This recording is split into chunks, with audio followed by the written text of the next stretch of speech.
Hello. Buenos dias, senor. Oh, I always forget your Spanish. See? It is one of those things. That's the extent of my Spanish. Welcome. Welcome to my house, which you're routinely at. Yes, sir. But welcome to the show. Thank you. For the first time. This is your podcast debut, is it not? Yeah, I did one for another, but it was recorded. 9 Foot Killers. Oh, yeah. So, yeah. I've been on there, Neil. Yep. Yes, that is if you are into the JTAC scene or you're into TACP or combat control or anything like that, go see those guys, 9 Foot Killers. I really like my episode on there. I need to put some things out about that. Things get so busy and shit like that. It's like I remember him telling me, and it's like, oh, dude, I want to make an ad for this, and then I didn't, but I got to listen to yours now. Oh, because I think, yours, were you a controversial one? Not that I know of, man. I thought you were helping helping with. He had somebody that was pretending to be. Yeah, he was pretending to be a JTAC, a combat controller. Yeah, and you were the one that listened to the episode and was like, "Hey, none of this is lining up." I mean, for dudes that aren't in that situation or they don't know, like, man, he sounded a little bit convincing. Yeah, but like listening to his story, it was just like, what the fuck? That's a new level of ballsy, though, for 2020. Is a guy goes on a JTAC or JTAC-centric show and poses as a JTAC. Like, that is next level stolen valor. Dude, and it happened because he has the same last name as one of our controllers.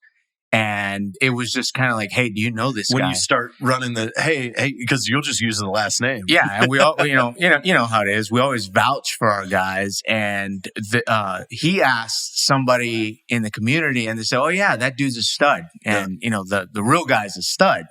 So then that's how they ran with it. And after somebody vouched for him, like, let's just go with it. So, well, ladies and gentlemen that are tuning into the show for this one, this is a special episode. This is a good friend of mine, Villegas. It's Villegas. Villegas is French.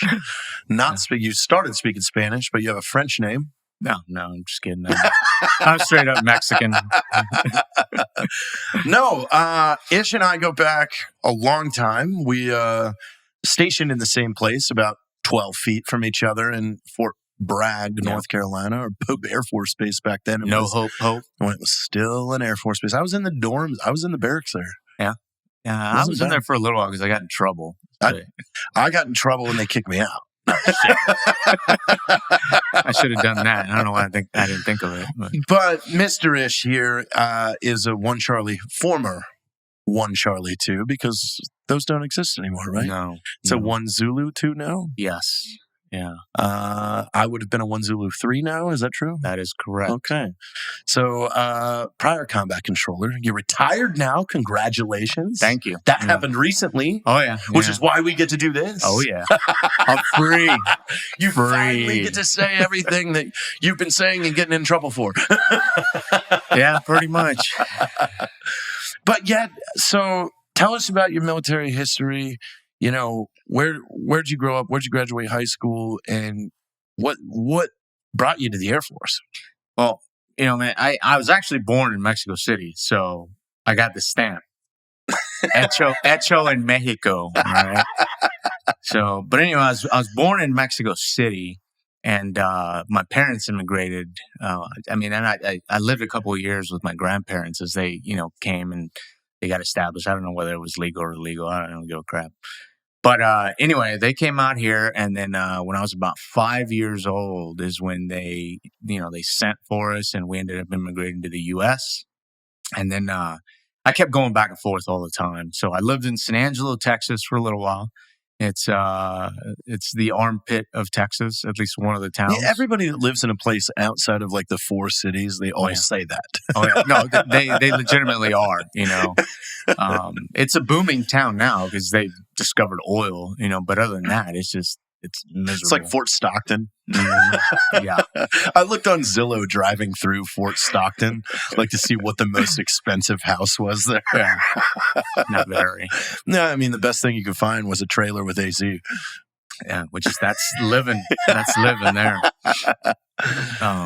But no, yeah. So my stepfather, at the time, he got a job with the Border Patrol.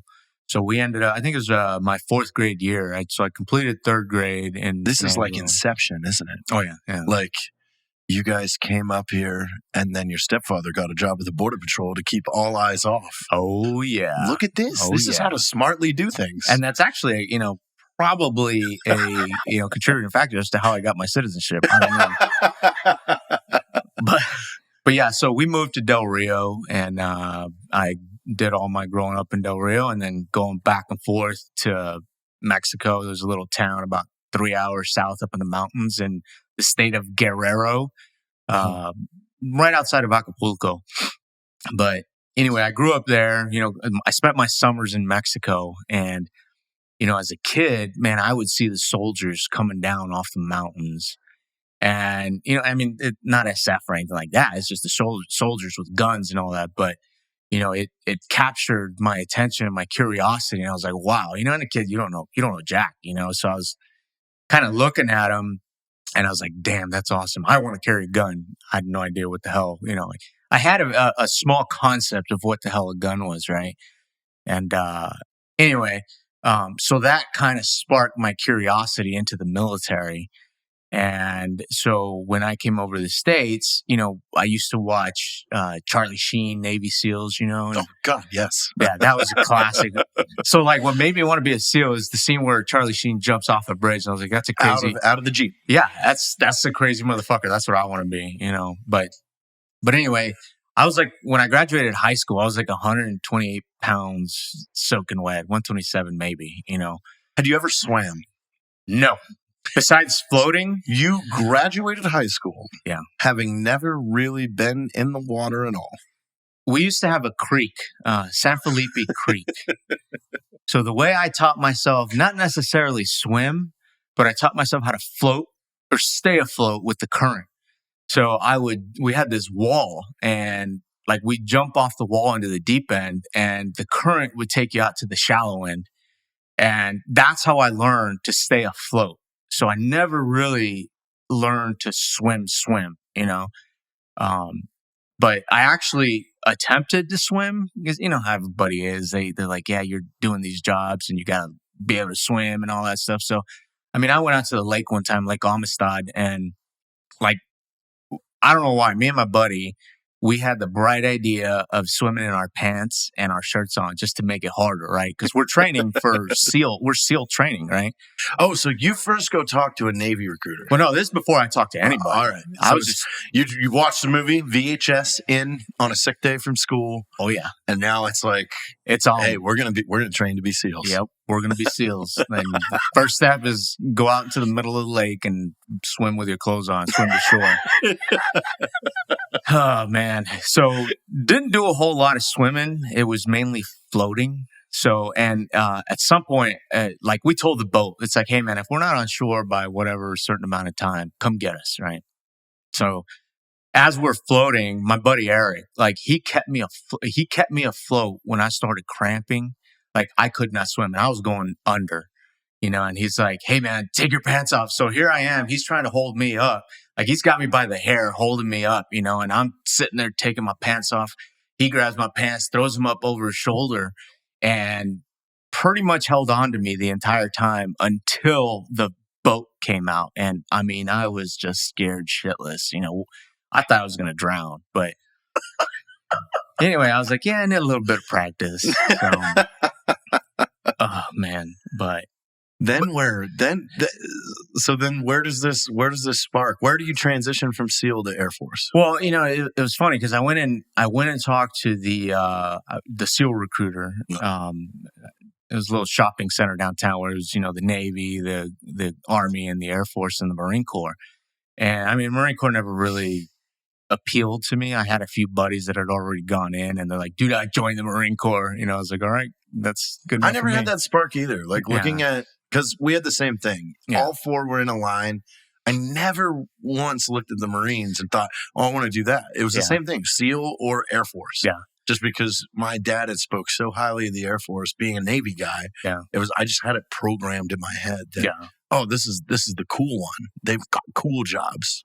Oh yeah, yeah, and obviously they have Charlie Sheen. How much the Navy? Yeah, that's freaking awesome. But Top Gun. You can either be a fighter pilot or SEAL.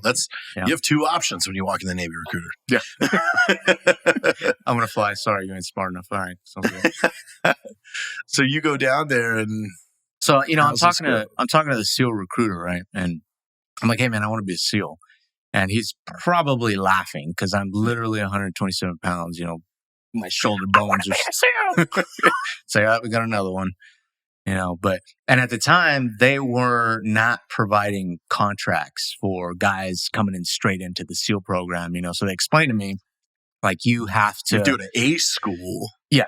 And then go into the pre-BUDS program and get selected. Yeah, I remember that because we came in around the same few years. Yeah.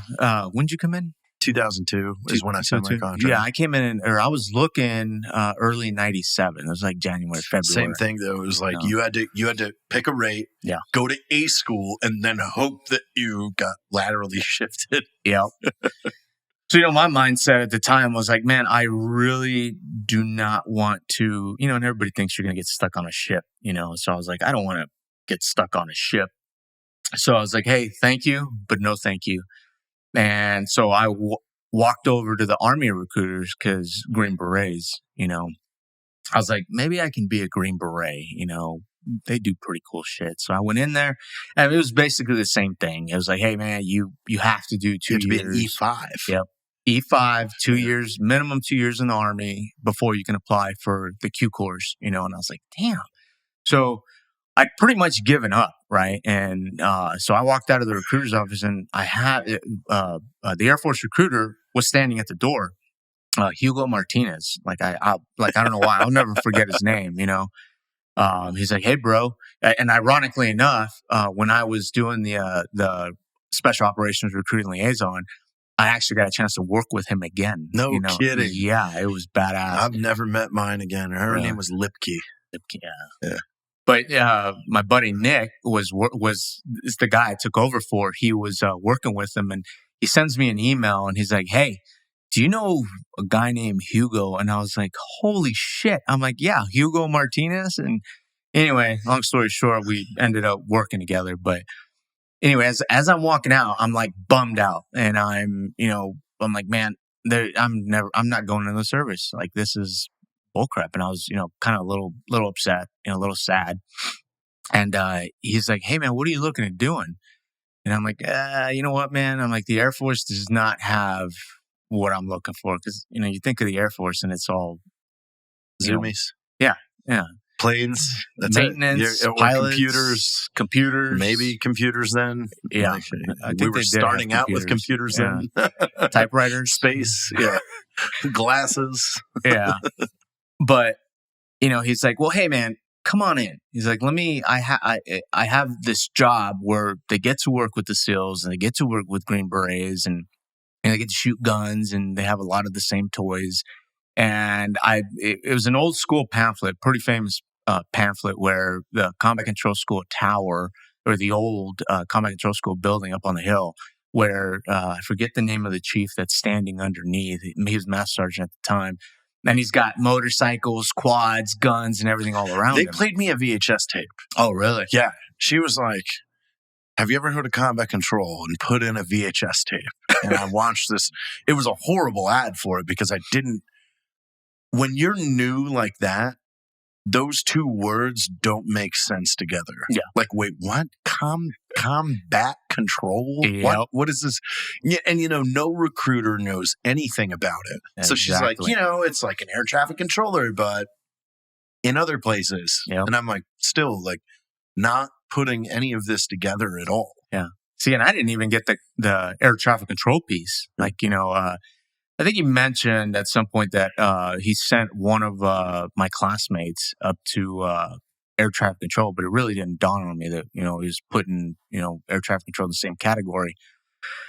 So I'm like, the fact that it's like, hey, these guys work with Green Berets and Navy SEALs, they get to shoot similar guns and all that stuff. I was like, all right, sign me up, Well, no, the first question I asked is like, do you have to go into the regular Air Force? And they're like, no, you can get a contract for it. Do it. Sign me up. I'm in. Yeah. Sold. So anyway, going through, so I started training a little bit. Never really ran. I skateboarded a lot, cheap skateboards. I couldn't really afford anything. I biked everywhere. Had a, piece of shit mountain bike, and a BMX bike too. And I walked. No, you everywhere. just had to live hard. Yeah. Yeah. You're like, if I had to go someplace more than 2 miles, I had to ride a bike. Yep. Ain't nobody was giving me a ride. No, and the only running I ever did was, when I was either running from the cops or being chased by somebody else. So that was my cardio, But yeah, so it wasn't pretty. Oh, God damn it! I totally lost my train of thought. Where were we at? You started training. Oh yeah, so I started training a little bit, and I'd go back to Lake Amistad, and there was these cliffs where I'd go out and I'd swim, but I was like claustrophobic as fuck of the water. Like, believe it or not, I was scared of the water. Not swimming in a swimming pool. Perfect career choice. Oh my God! Like, half the time I'm like, what the fuck am I doing? But I did meet a couple folks. I used to go to church a lot back then, and there was 2 senior airman couple that we'd hang out with. We'd go to the lake and stuff like that. And I told them, I'm like, hey, I'm thinking about, or I'm going into the Air Force as a combat controller. And like, in the most serious face, they turned to me and they're like, do your parents beat you? Which they did, but that's besides the fact. I was like, why? And it was like, well, tell them to start, because like these dudes get their asses handed to them. That was like, we had so little information about this. The day I was getting on the bus going to the airport, leaving basic training, my TI, my instructor, walks up, who has been an asshole for 6.5 weeks the whole time. And he just goes, if you make it through TAC B training, you can come back here and break me off. And I was like, whoa, what the fuck am I getting into? Why is this guy all of a sudden? Yeah. Zero information. Yeah.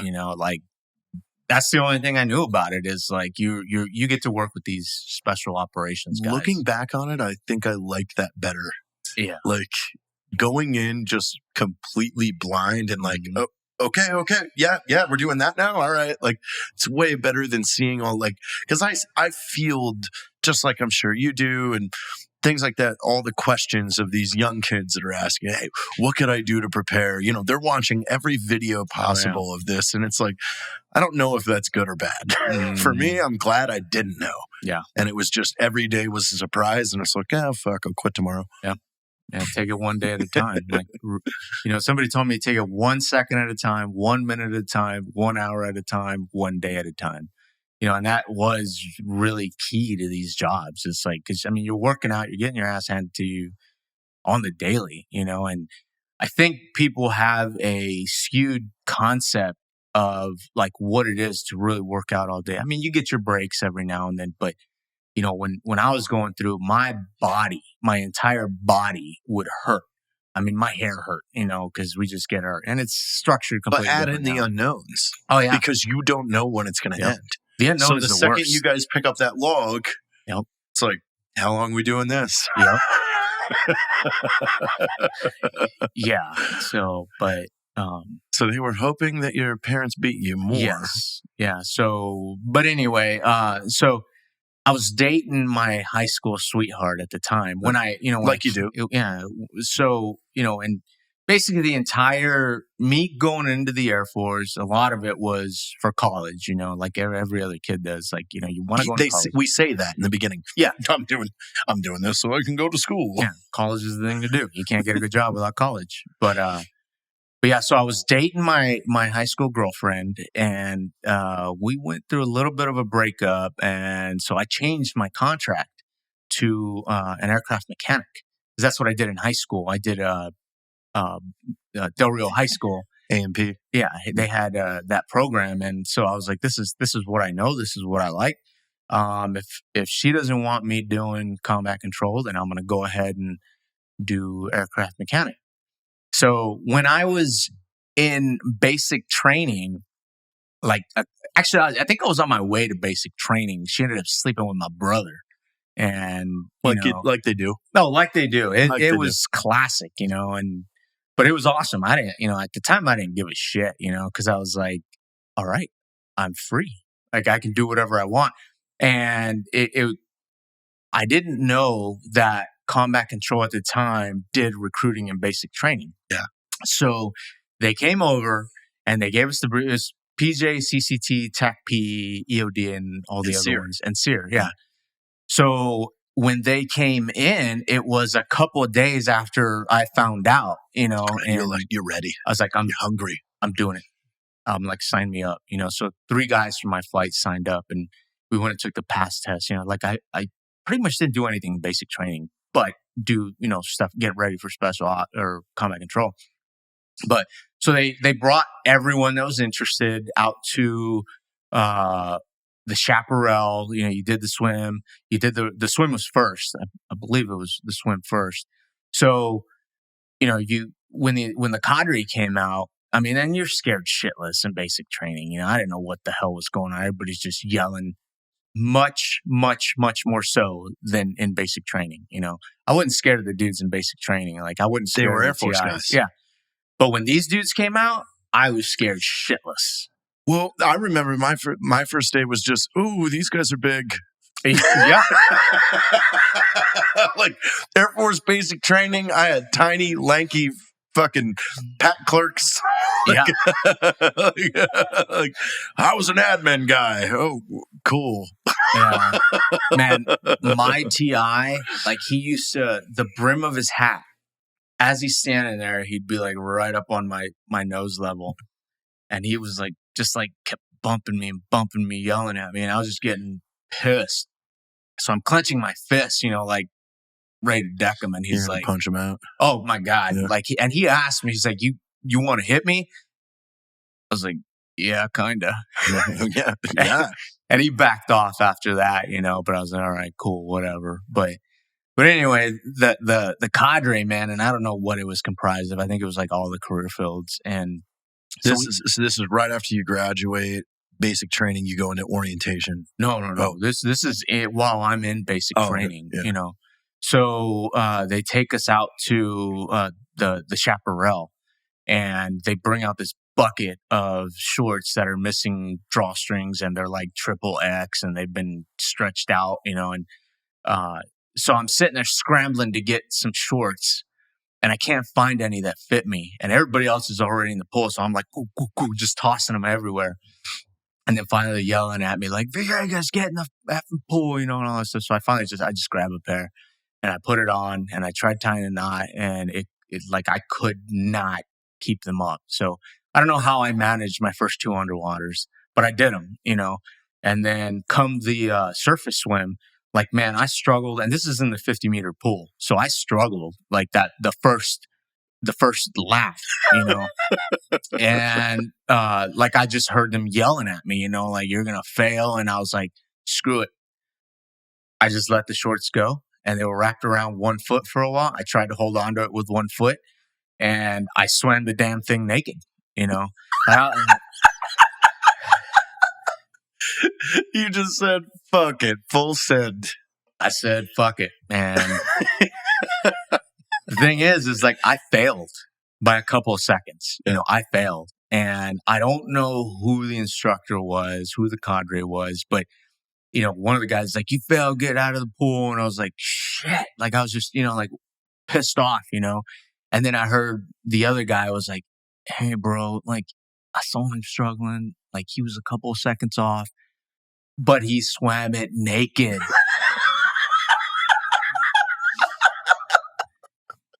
And they let me continue, Why wouldn't they? You can't do that. I mean, it's like, you know what? Well, fuck it. Yeah. We're going to tell that guy to run up that hill. He might be late, but fuck it. He'll come up with snacks. Yeah. Man. But yeah, my... and then once I graduated basic, I started the pipeline, I went to indoc, PJs and controllers going through together at the same time, and I still had no idea what the hell I was getting into. That's 6 weeks at the time, wasn't it? No, 10 weeks. 10 weeks? Yeah, Right, realistically, it's about 9. And then the final week is just all administrative stuff, But so I failed my first class. I mean, as you can imagine, I'm literally 128 pounds. And I just didn't have the muscle for it, So I started adding muscle during the process. And so I got set back my first team. And then, the cadre would just smoke the shit out of me. And I ended up graduating my next class, and I mean, everybody thinks they're out to weed you out, which they are in a sense, but if they see potential, man, they're going to work with you, and yeah, it's never they're out to weed you out. It's always, no, once you're in, because you've been in the position, in the selection position now. I've been in the selection position. I don't show up going, man, I want to get rid of 8 people today. No, it's just, you start identifying the people that are going to be problems later on in the whole program. And you're like, if you're struggling now, you're going to hate week 3. Yeah. So it's just, it's kind of that mindset. So you rolled through your second indoc, huh? Yep. And I was the only graduate of that class. You were a graduate of 1. Yeah. Tell this story real quick, because you told this to me a while back ago, and I completely forgot about it. So all our O's quit. And I think it was after Christmas break. So our team leader was halfway through, they should have just planned the course where you don't have those 2 weeks off. Because I went home and I got fat and, eat Mexican food. And I'm assuming everybody else did. Because when we came back, man, it was just insane. Like, people were just quitting left and right before we even did anything physical. And then after we started the physical part of it, like, I was sucking, and all our officers quit. And some of these dudes are monsters, because they get chosen just for that, and we had a senior airman as a team leader. And at the time, senior airman, I'm a 1 striper, or 0 striper at the time, E1. And we were on our 7th week, the beginning of the 7th week, man, and he gets out of the pool. And there's 4 of us in the pool just looking at him like, what the fuck?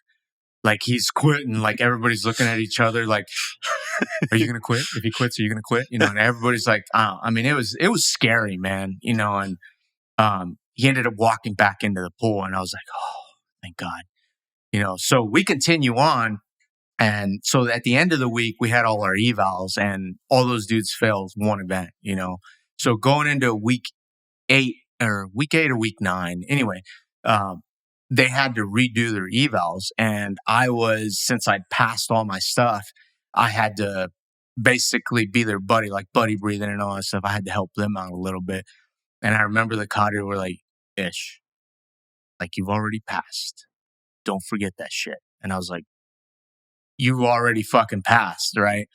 And I was like, okay. So I kind of understood what they were kind of pimping me. I could come up anytime I wanted. I wasn't going to jeopardize anything. So anyway, I was trying to help them out. And some of the events, like, I helped out, but some of the events, they just couldn't hack it, man. And I was alone for that first week, man, or the last 2 weeks. I was by myself. So you remember the ins and outs? And pull-ups every time you go in a building or out a building? Yeah. So the team leader always calls it out, and then the other ones say, ready or whatever. Team ready. Yeah. So I was doing that, just basically answering myself and doing everything on my own. And so, but for the cadre left me alone. Then you're doing a 1-person class. Yes. Are they just laughing at this point? Like, yeah, and they actually decided to, like, hey man, like, what can we really do with him? Like, nothing, So I kind of skated a little bit, But then the final week it was just me by myself, just taking care of administrative stuff, and I ended up giving the team fund to the next team and so on and so forth. But yeah, it was pretty nerve-wracking for those last 2 weeks. Did they have a ceremony? Yeah, it was a small ceremony. But all those dudes ended up graduating the next class. Oh, that's cool. Which was, pretty awesome. It was still pretty damn scary, man. Oh, and this is just indoc. Oh, yeah. Yeah. Now you're headed to jump school, SEER school, ATC. Yeah. Where do you go from here? So I went to airborne school shortly after that, and I linked up with a few guys that were in the classes ahead of me. Either they got set back or they were waiting because of injuries or whatnot. So airborne was pretty cool. I mean, I'd never done anything like that, so it's pretty badass. You're like, oh shit, this is wild. Jumping out of an airplane and I'm freaking out. I have no idea. I still don't know what the fuck I got myself into, and then after we got back from that, we went to, it was Halo school shortly after, and oh yeah, back in this time frame, you guys did everything like back to back. Yes, because this is like when Jeff Leahy was was around, guys like that had all stacked. Like they would come in with dive, Halo, everything. So backtracking, I actually went to dive school right after that because that is our kind of like our. So you went to jump school and then dive school? No. It was dive school, then jump school, then Halo. Oh, wow. So it was just kind of back to back, But I ended up. You got through dive okay? No, I ended up breaking my hand. We had bicycles. Back that you rode around everywhere on Key West. I heard about that. Yeah, so I'm 20 years old, so I'm not 21. So all the guys went out partying, and me and one of the other controller candidates that I linked up with to go to dive school with, we rode our bikes, out to town, and then we come back later in the evening. Well, normally we don't ride helmet. Nobody ever uses a helmet. You don't have to. But this particular day, we decided, hey, man, we should take our helmets. And it's all right, cool. Whatever, let's do it. So it was right at dusk. We're coming back over the bridge. And, we're hauling ass down this bridge. And everybody thinks we were drunk at the time. And we were not. I wish we were drunk because that would have made for a cooler story. But Bobby Fernandez is right in front of me. And he yells back. He yells at me. He's like, curb. And I'm like, what? Boom! Smack right into the curb. And I end up rolling my hand over the handlebar. And this is a pedal bicycle. Yeah. Over the handlebar. I break my hand. I crack my ribs. And I got a concussion out of it. So, I hit rock and my helmet was completely crushed in. And I just remember waking up and Bobby slapping me like, hey, wake up. And I finally realized what's going on. And here I am riding this banged up bike. I'm pretty banged up, and my ribs are just killing me, man. And I know my hand's broken, and I still have a week to go before I graduate Key West. And I'd already failed my first class for what's it called, the one-man comp, which is you're underwater with your tanks, and then they take your air source and they tie it up in this huge knot. And the thing is, you have to identify it before you can start removing it. If you do it prematurely, you get gigged and, you're out. So anyway, I have a week left and I'm like, there's no way that I'm coming back here again because it is a kick in the balls. Dive school is a kick in the balls. Especially in that time frame. Oh my God. There weren't rules back then. Yeah. I mean, it was all straight up almost, I'd probably say about a 6.5 minute runs, and I was like, I can't come back. 5 days a week. Yeah, 5 days a week. And then finning your ass off every day, thousands of meters a day. I was burning 7,000 calories a day, So I went from, leading the pack and running after that to where I couldn't breathe. I had to do pull-ups with 2 fingers because these fingers were not working. And it was fucking painful. And I remember one of the SEALs, Petty Officer Pettit, he's like, do you want to continue? I'm like, yes. I'm like, I'm good to go. And so everyone else wanted to kick me out because, my face was it was messed up, and I still have my dive cards with all the scabs and everything on my face. But it was mainly the lungs my ribs were killing me. So anyway, he made the decision and he let me continue. He's like, let him continue. If he can do it, he can do it, and, I went the 10 miler. We run a 10 miler at the very end, and man, I was hurting so bad. I was like, man, at this point, it wouldn't be so bad if I just passed out or something. But I went from leading the pack to I was like way behind, but I ended up graduating, and that's how I had surgery on my wrist to repair the bones and stuff, and I linked up with the guys for Airborne, then Halo afterwards. And then I think I went to ATC right after that. That's about Black Sea. Yeah. So nothing, it's a kick in the balls. ATC with I think it was Stambro and Gleffy were my cadre at the time. The Locker House. Yeah. Coffee or Die is Black Rifle Coffee Company's premier online magazine, and we're going wherever we need to tell you the stories you want to hear.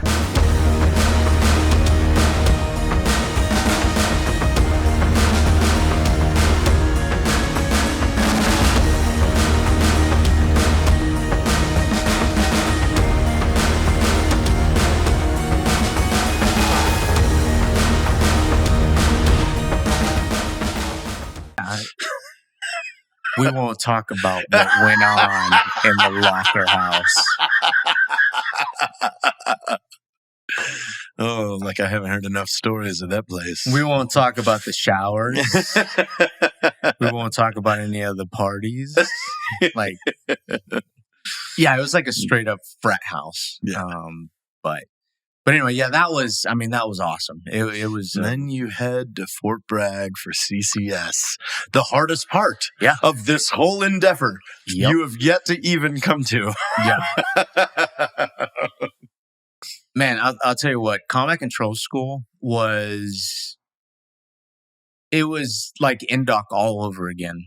But a lot better prepared. And at that time, I think I'd gained like 10 pounds of muscle, which was like, oh, hell yeah.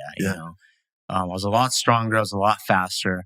But they hated our class. There was a couple of characters that the cadre really didn't like. You know how you build reputation along the pipeline, but they used the entire year's allocation of CS gas on us.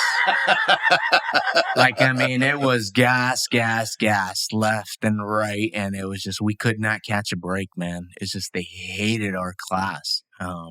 But we ended up surviving, and I think it graduated 7 or 8 guys, something like that. And this was cool is the SecDef actually came out and he jumped with us on our final jump FTX mission. That's pretty cool. So, yeah, that was pretty badass. I still have the pictures.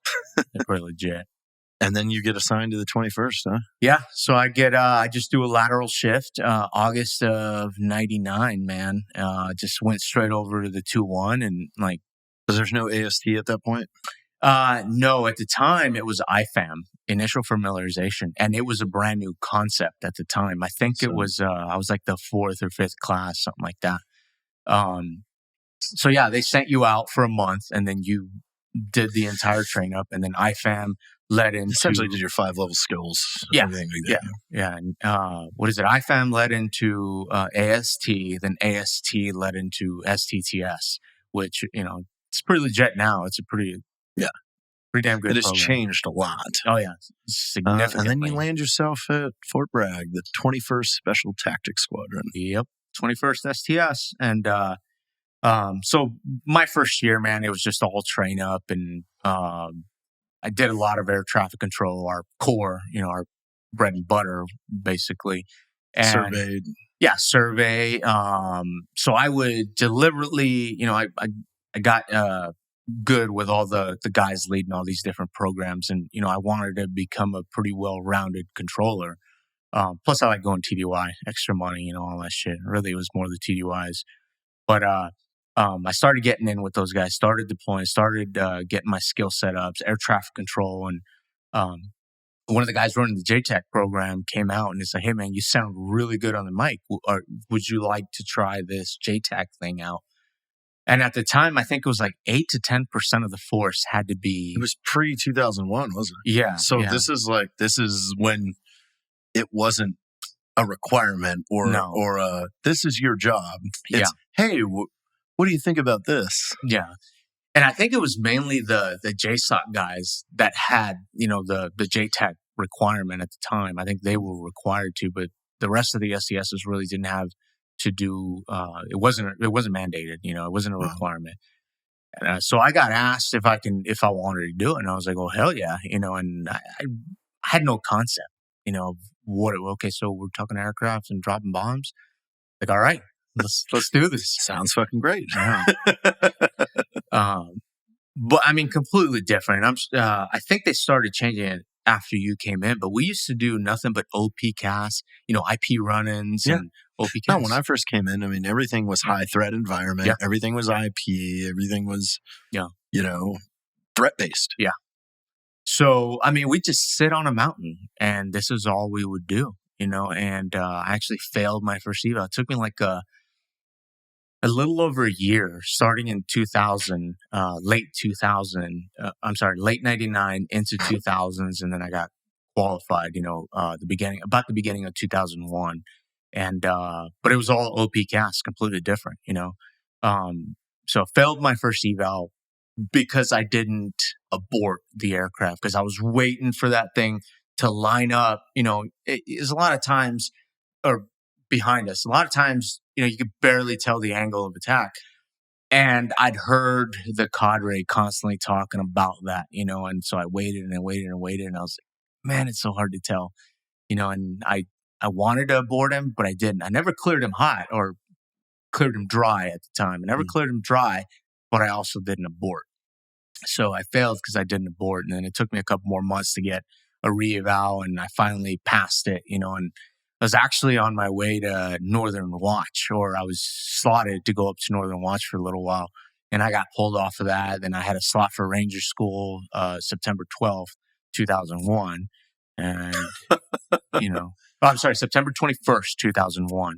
Obviously that never happened. Yeah. I was, in country in Pakistan or Oman, then leading into Pakistan like 10 days after 9/11. So Ranger School did not happen at the time. So, but yeah, and started jobbing it ever since, man. And you just were deployed continuously. Yeah. With the 21st for how long? Oh man, I did the initial invasion. I came back, and then I did a second rotation in 2002. And then everything else in between was just doing train ups, meeting all our core skills and then all the commanders' medal requirements and everything else. And so then we lead into Iraq in 2003, and so I was out in Jordan preparing to go in and all that. And unfortunately, I didn't get to go in with the ODAs because I was pulled off to do QRF with the Canadian Soft Forces. Yeah. So I did that, and then I ended up going into Baghdad, running the tower there for a little while, and then initially, right when everybody came in. Mm-hmm. That's cool. Or shortly after, not right off the kickoff, but like I want to say like a week or two after. So I ran the tower for a while. Yeah, but that's like real job now. Yeah. Yeah. We came in, overthrown a major city in another country, and now you're running the tower for Baghdad International. Yep. It's pretty cool. Yeah. It feels like you're on top of the world, man, honestly, but at the time, it doesn't feel like anything special because this is what we do. This is our job, and it actually takes pulling back to actually realize like, hey man, that was some awesome shit, But the thing is I look at everybody else, what they're doing. And in my mind, I'm like, I want to do that. And I think it works both ways. Like everybody in the community, they're looking at everybody else's mission set and they're like, I want to do what he's doing. That guy's looking at you. It's like, I want to do what he's doing, But so when did you get into this big engagement? The first big one? Well, man, I'd gone to England at the time and, I'd been deployed forever. And then I came back from England and Calvin Markham, he was like, hey, man, I need you to run the fire shop. The guys were getting ready to deploy. And I was like, come on, man. Like, I live for deployments. That was, everybody's addicted to them. At this point, you had like 4 or 5 under your belt. Yeah. But it's like, I just wanted to stay gone. Yeah. Maybe find a bride out there, Afghan chick. You never know. You never know. Go native. But anyway, I ended up taking over the fire shop for 2 years. And so, what unit was that? It was at back to the 21st. 21st. Yeah. So it was like a hidden gem, man. The two I know a lot of guys that work there. Like there was a lot of cool names that came out of there. Yeah, but the 2-1 was the hidden gem. Nobody wanted to go there because it was no hope. You know, but to me, man, you had the mountains on one side, you had the beach on the other, you had Raleigh to the top, and then you had Florida to the bottom. Yeah, like it was like, man, you had every avenue of vacation. But I don't think the young guys looked at it that way. So I came back to the 2-1, took over the fire shop for a couple of years, and basically that's all I did. I did a job in South America for a little bit, and I was supposed to do it for about a year. That was our agreement with the chief at the time. And he's like, I need you to do it for a little bit longer. And I'm like, all right, but I get the choice of where I go, for this next deployment. So I did it, and I was like, I want to go to the hottest place. I'm like, I've been missing out for 2 years. I'm like, I need to go to the hottest place. So, and I'd been training with Bill Ravello at the time. He was a Army JTAC, and I certified him. I trained him, and, he ended up running his courses and everything. So he was working down at the Siege SOTF at the time. And I told him I was coming, and I'm like, bro, send me to the hottest place. I'm like, I need you to advocate for me. And he did, and everybody came to the conclusion that I'm going to Firebase Cobra. So people who don't know Firebase Cobra, it is, at the time, it was, one of the most dangerous places in the world, along with Anaconda and some of the other locations up in northern Helmand. Actually, they were in Aruzgan province, north of the Helmand province, And so before I even deployed, a month prior to my original deployment day, I get a call. I get recalled, and they're like, hey, pack your shit, get ready to go. I'm like, my shit's ready to go. And Zach Reiner had been blown up. Oh, shit. So Captain Tinsley was killed, and Reiner got ejected, and I think that was his second Purple Heart, something like that. He got shot in second Purple Heart. I think he had the cross already at the time, Air Force Cross. And so I'm ready to go. Well, his injuries turned out to be less severe than what they thought. So they're down for a month, and I rip out with him, and I'm like, hey, bro, like, give me your hard drive. Get out of here, bro. He's ready to go, and so we do the exchange, and my first couple of missions are just familiarization missions, nothing exciting. We're just going to each left other. Seat, right seat. Yeah, left seat, right seat. And I'm like, all right, cool. Just getting the lay of the land, seeing where that line in the sand is drawn, where this is our white space and this is theirs, And so we go up to the checkpoint where Tinsley was killed. His truck is still sitting up on the hill. And me and the team sergeant, we're talking, and we're trying to devise a plan to get rid of that. Get rid of the truck. We need to get rid of the truck because it's a trophy for those dudes, right? And so the captain that was on the team, man, I wish I could remember his name, but he was That's even better. Bro. Was it Schaefer? I want to say it was Schaefer. I wish I could remember his name. Bro, he was the biggest, like, chicken shit captain I'd ever, and I'm like talking to the team, so I'm like, what the fuck? Like, where did this dude come from? And my team sergeant, Bill Berkey, he passed of a heart attack earlier this year. But he was like, man, and he had a real deep voice. He's like, that's what they gave us, man. And I was like, shit. He's like, come to me. If you need to drop ordnance, do not go to the captain. He's like, you come to me. And I was like, all right, sounds good. Which is, it's pretty badass, And so anyway, we came up with a plan they wouldn't let us bomb it. They wouldn't just, at the time you had to be in a tick in order to. Nah, fuck it. It was the ROEs, man. The ROEs were getting pretty stringent at the time, and. What year was this? This was in 2009. Okay, yeah. I got there August of 2009. And so we sat around for a month trying to figure out how the hell to get rid of this truck, the gun truck that was up there.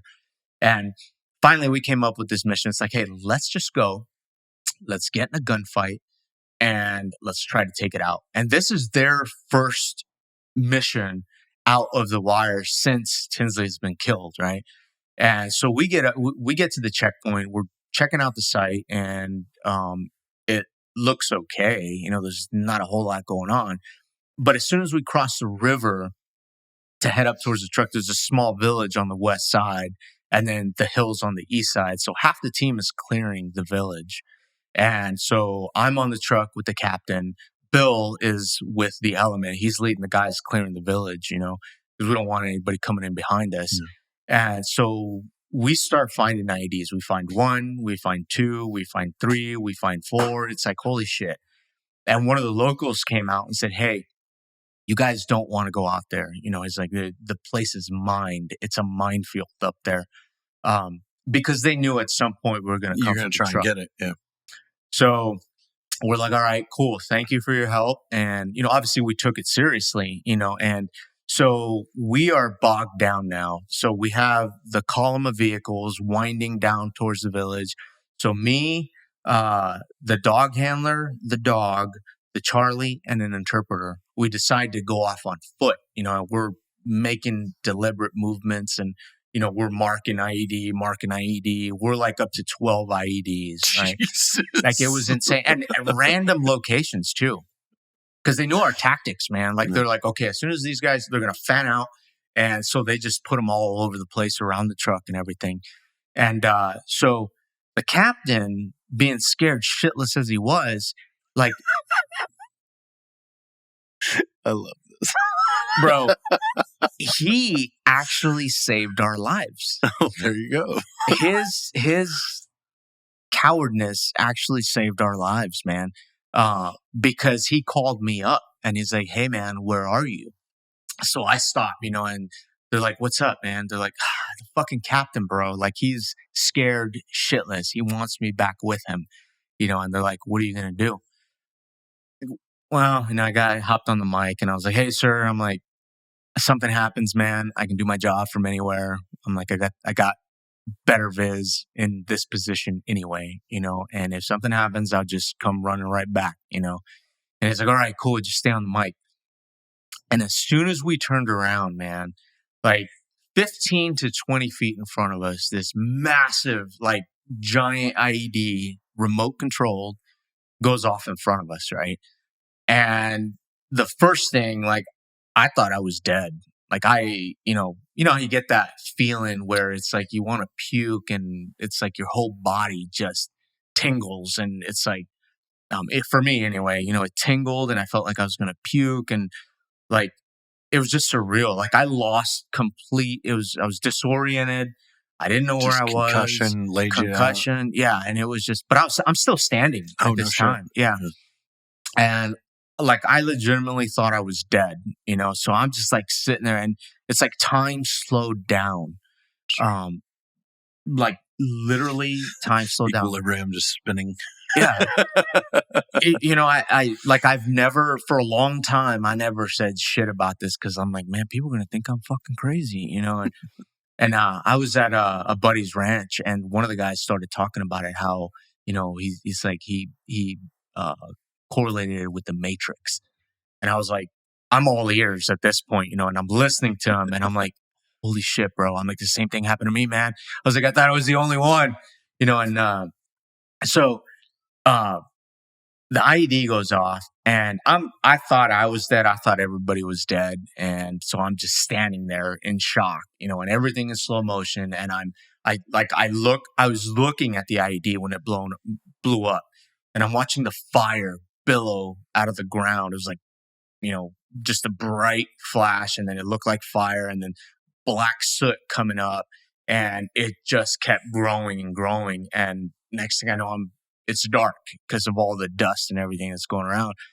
And I keep hearing these wisps and pops going around me. And, you know, initially I thought that, you know, it was the shit falling back down to earth.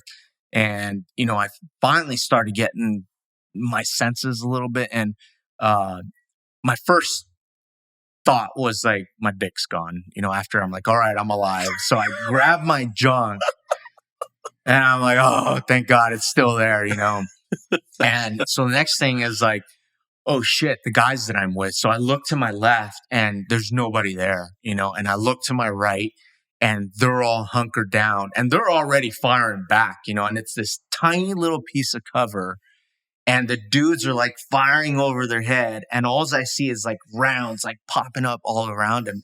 But at the time, like I'm still not registering, right? Like I know what's going on, but my body is not moving. So then I finally go back to myself and I realize what all those popping noises are. And it's like all the rounds going up over my head, and landing all around me. And so I look over to the east and I see like, you ever play that game Whack-A-Mole where the moles are coming up and going back down? And that's all I could envision in my head at the time. And I mean, it was these dudes with machine guns from the hip, about 12, 13 of them, right? They're like, up, shooting, and they're shooting at both the guys that are hiding out and they're shooting at me. So then I kind of start coming back too, right? And I'm like, I'm going to get fucking shot at some point if I don't do something, right? So and in my mind, I already had a picture of the terrain. And wouldn't you know it, like straight towards them was the other berm, because I couldn't go to the other guys' berm because they were already like, there's no way. It was spent. There's no fucking way. So I decided to push forward towards them, and like I swear I was floating. Like I could not feel my feet. I could not, and I feel like I'm flying as I'm running. And this is all slow motion, complete slow motion at the time. And so I decide I'm like, and I'm seeing every single round coming at me like the fucking Matrix. I mean, it's all my adrenaline going, right? So I see every round coming at me and there's like a wall, like a literal wall of rounds. I can see the whole Full Metal Jacket. Like it's surreal. So I decided to I'm like, I'm going to get hit. So I'm like running with my gun and I was like, whew, I slung it off to the side and I'm like, I just dove, and I hit the berm and I don't know how fast I was running, man. And that's how I ended up breaking both my arms, But when I hit so hard, man, my right arm, my right elbow, it just burned instantly. And I knew I fucked it up, and then my left one just hurt, not too bad. But anyway, when I hit the ground though, I ended up switching frequencies on my embedder. And I'm sitting there like yelling back at everyone like, hey bro, like we're pinned down. Like we need backup.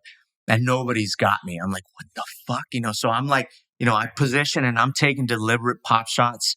And the guys over to the left was like, we're running out of ammo. And I'm like, fuck. So I'm like, as soon as I see those dudes pop up shooting at us, it's like whack-a-mole. I shoot a couple of them. I'm shifting fire left and right, trying to keep them down. And I'm like, what the fuck is wrong with my radios? So I finally realized, like, I looked down and it just had gone to channel 2. Yeah. And I was like, oh shit. So I turned it. I'm like, hey man, we're pinned down. I'm like, we need help. Unbeknownst to me, everyone and this is probably about 20 minutes into it, well, let me backtrack a little bit, right? When I hit the ground, like I literally rewound back to the beginning. Like no shit. Like somebody pressed rewind on the VHS tape.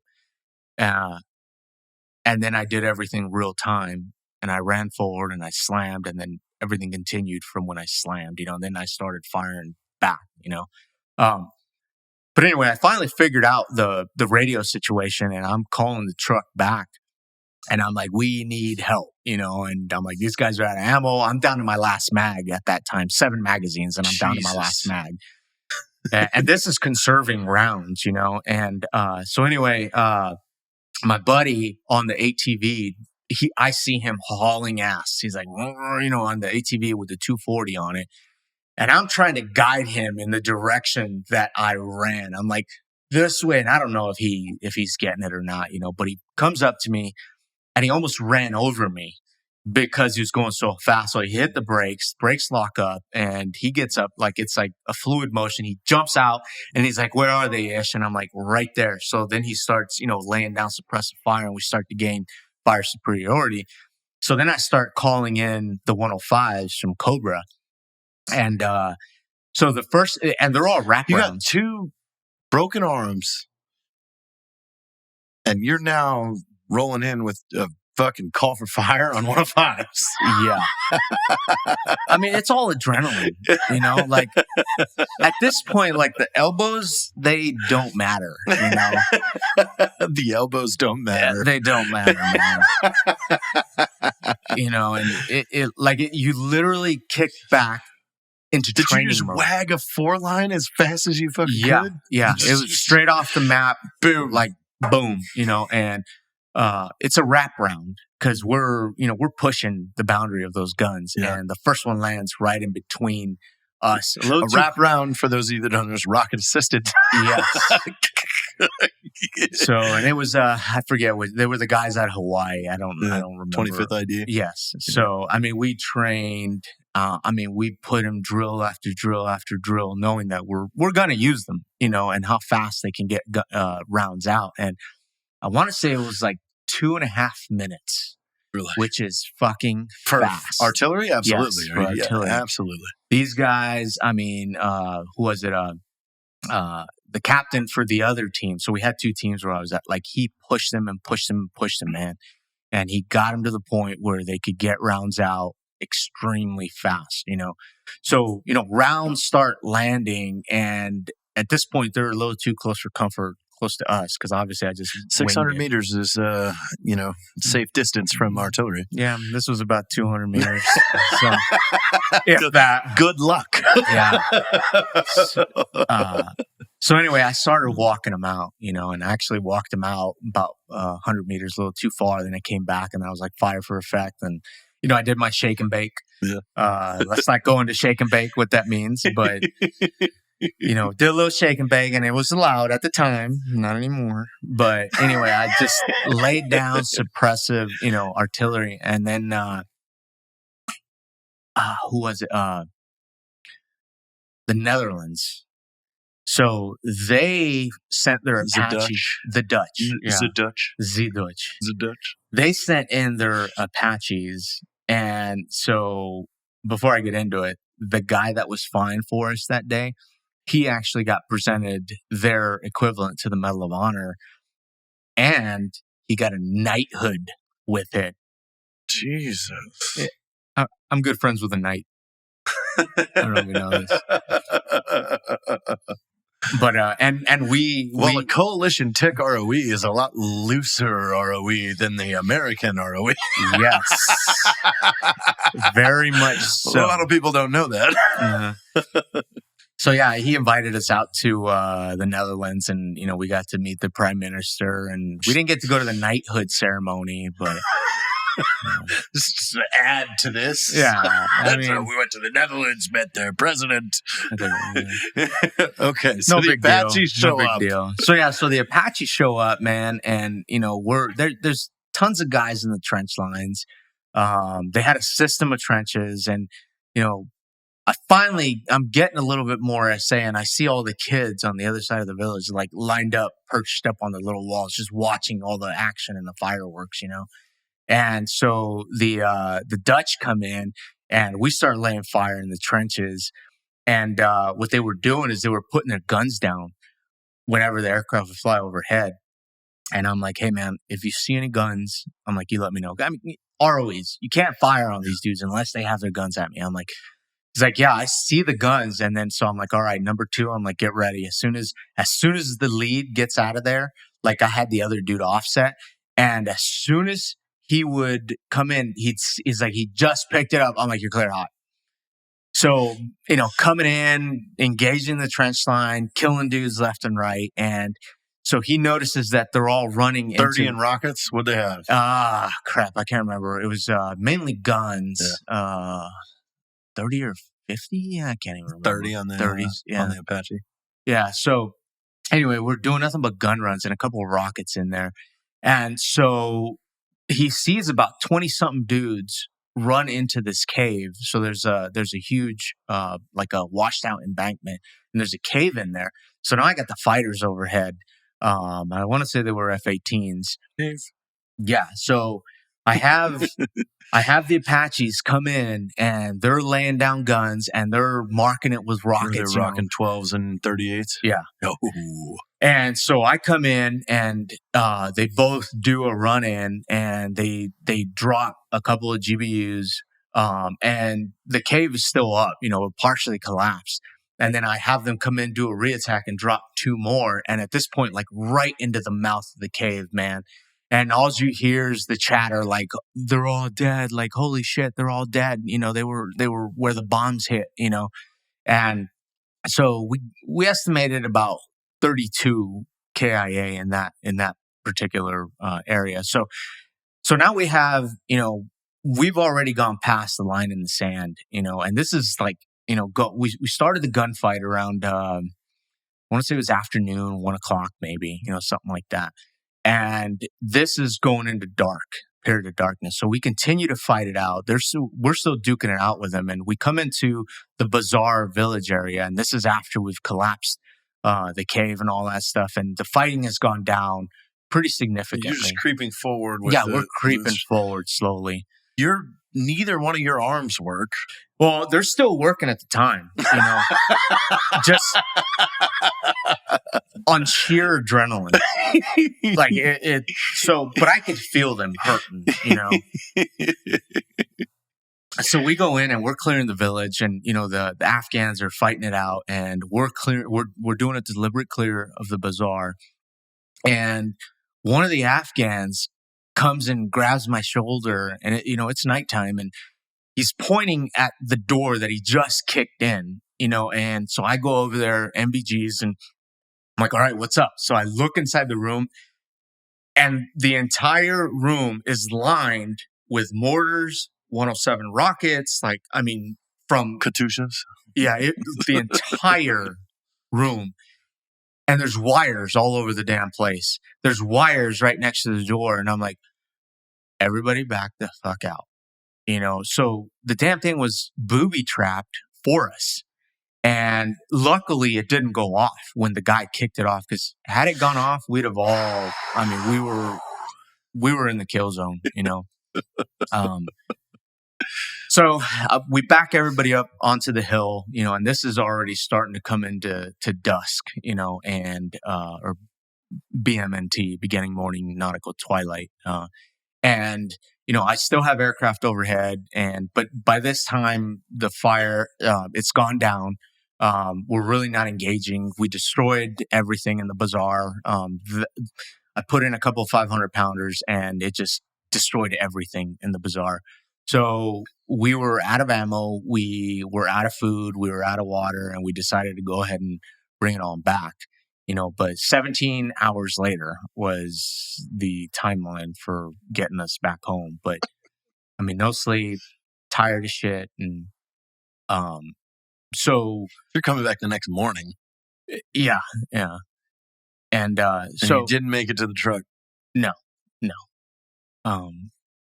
But anyway, so the way I was awarded, or was even remotely considered for the remote, when I did my 9th month deployment. That was my first month in country, right? So I did 9 months at Cobra. On my way back, our colonel, the STS stock there, when I got back, he calls me up and he's like, "Hey, I need you to run me through this entire scenario of what happened that day." And this is 9 months later, and I'm thinking, I'm fucked. I'm like, yeah, you think you're in trouble. Yeah, I'm like, and I'm replaying it in my head, and I'm like, I did everything right.